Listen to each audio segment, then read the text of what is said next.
তপসিয়ার পাশের এলাকার ট্যাংরাতেও হেলে পড়েছে বহুতল, আর সেই বহুতল ভাঙা নিয়ে পুরসভার অনুসন্ধানকারী টিমের রিপোর্টের অপেক্ষা।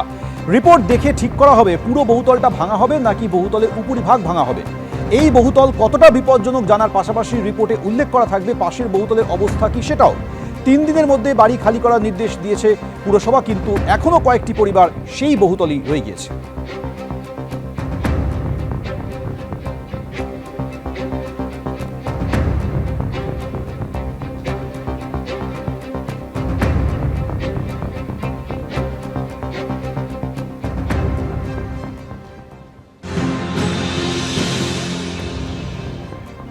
বৃহস্পতিবারই কলকাতা পুরসভার বিল্ডিং বিভাগের যারা আধিকারিক ছিলেন তারা ঘটনাস্থলে আসেন এবং এই দুটি যে বিল্ডিং রয়েছে অর্থাৎ 11/2 ক্রিস্টোফার রোড এবং অন্যদিকে আরেকটি নির্মীয়মান বাড়ি, দুটি বাড়িকেই তারা কিন্তু জরিপ করে গিয়েছেন। ইতিমধ্যে দেখা যাচ্ছে যে দুটি বিল্ডিংয়ে আলাদা করে এরকম করে সুতো ঝুলিয়ে দেওয়া হয়েছে, নিচে ইট বেঁধে দেওয়া হয়েছে এবং ইন্সপেকশন টিমের যেটা বক্তব্য যে কোন বাড়ি বেশি ঝুলে রয়েছে বা বিপজ্জনক অংশ রয়েছে সেটাকে তারা বোঝার জন্য গতকালকে বিভিন্ন জায়গা থেকে বিল্ডিংকে জরিপ তারা করেছেন। আজকে বিকেলের কিছু পরে এই সংক্রান্ত রিপোর্ট আসবে এবং তারপরে সিদ্ধান্ত নেওয়া হবে যে বিতর্কিত কোন বিল্ডিংকে ভাঙা হবে বা সেই বিল্ডিংয়ের কোনো একটা অংশকে ভাঙা হবে কিনা। ইতিমধ্যে যেটা দেখা যাচ্ছে যে দুটি বিল্ডিংয়ের যে অংশ রয়েছে একেবারে মাথার দিকের অংশ যেটা রয়েছে সেটা কিন্তু কার্যত সমান হয়ে গিয়েছে, একদিকে চলে এসেছে এবং যেটা যত নিচের দিকে আসে সেই কিন্তু গ্যাপটা অনেকটাই বেশি পরিমাণে রয়েছে। এবং 11/2 ক্রিস্টোফার রোডের বাড়ির যারা আবাসিক রয়েছেন তাদেরকে ইতিমধ্যে 3 দিনের ভেতরে বাড়ি খালি করতে বলা হয়েছে, যেই সময়সীমা আগামীকাল শেষ হবে। এরই মধ্যে বেশ কয়েকজন বাসিন্দা তারা সরে গিয়েছেন, কিন্তু বেশিরভাগ বাসিন্দারা তারা কিন্তু রয়ে গিয়েছেন। তারা পরিষ্কার বলছে যে বিকল্প বাসস্থানের যতদিন না তারা আশ্বাস পাচ্ছেন তারা এখান থেকে যাবেন না। ক্যামেরা শ্যামল জানার সঙ্গে সুকান্ত মুখোপাধ্যায়, এবিপি আনন্দ, কলকাতা।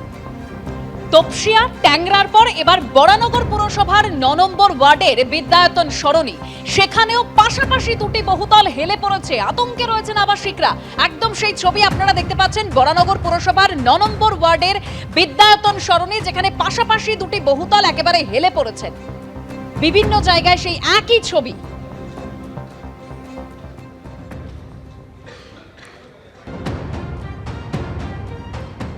বরানগরে হদিশ মিলল হেলে পড়া বহুতলের।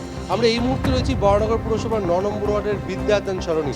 সেখানে আমরা দেখতে পাচ্ছি 2016 সালে যে দুটি আবাসন তৈরি হয়েছিল 5 তলার, এবং সেই বহুতল দুটি একে অপরের দিকে হেলে গেছে এবং এই নিয়ে পুরসভাকেও জানানো হয়েছিল, যেটা বাসিন্দারা বলছেন। এটা আপনারা কতদিন আগে? আমরা 16-17 সালেই জানিয়েছি। 17 সালে সবাই এসেছিলেন এখানে।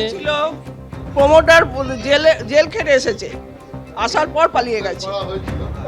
তারপরে ইঞ্জিনিয়ার এসেছিল কর্পোরেশন থেকে, দেখে গেছে। তারপরে কি আমরা যাই, তারপরে আর কোনো হদিস কিছু নেই।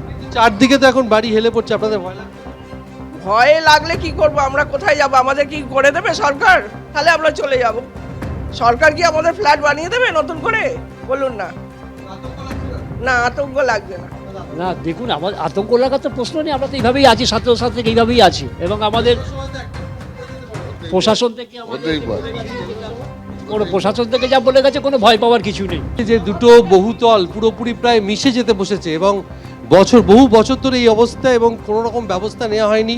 প্রমোটার গ্রেপ্তার হয়েছিল, তারপর থেকে প্রমোটার পলাতক, এবং এই অবস্থাতেই বহু বছর ধরে তারা রয়েছেন এবং তারা আতঙ্কের মধ্যেই বসবাস করছেন।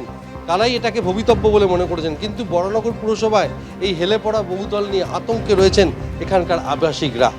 ক্যামেরায় শিবু পালের সঙ্গে সমীরণ পাল, এবিপি আনন্দ, উত্তর 24 পরগনা।